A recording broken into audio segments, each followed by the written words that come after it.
Welcome to my channel.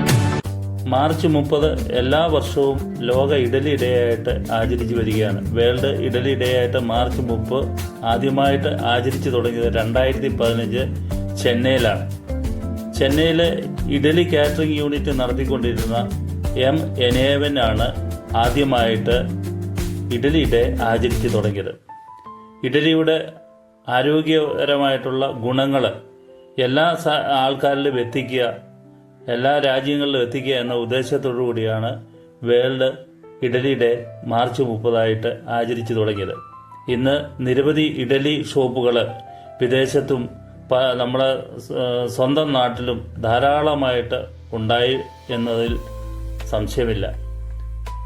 ഇഡലിയുടെ ഗുണം എന്ന് പറയുന്നത് കലോറിയും അതുപോലെ തന്നെ കൊഴുപ്പ് കുറവുമാണ് കൂടുതലായിട്ടുള്ളത്. അതുപോലെ നാരുകളും പ്രോട്ടീനുകളും കൊണ്ട് സമ്പന്നമാണ് ഇഡലി.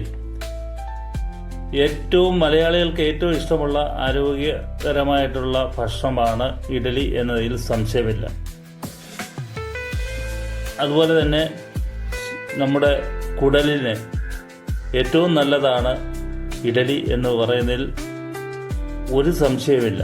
ആരോഗ്യകരമായിട്ടുള്ള ബാക്ടീരിയകളെ വളർത്തുവാനും ശരീര പോഷകങ്ങൾ ആഗിരണം ചെയ്യാൻ കുടലിനെ സഹായിക്കുകയും ചെയ്യുന്ന ഒന്നാണ് ഇഡലിയിൽ അടങ്ങിയിരിക്കുന്ന പല ഘടകങ്ങളും.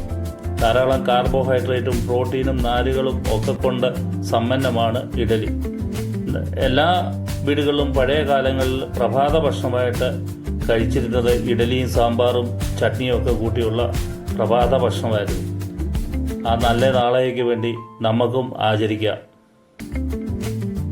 നമ്മുടെ വീടുകളിലെല്ലാം തന്നെ പ്രഭാത ഭക്ഷണം ഇഡലിയായി മാറട്ടെ എന്ന് ആശംസിച്ചുകൊണ്ട് നിർത്തുന്നു. ഈ വീഡിയോ ഇഷ്ടപ്പെട്ടെങ്കിൽ ലൈക്ക് ചെയ്ത് ഷെയർ ചെയ്യുക.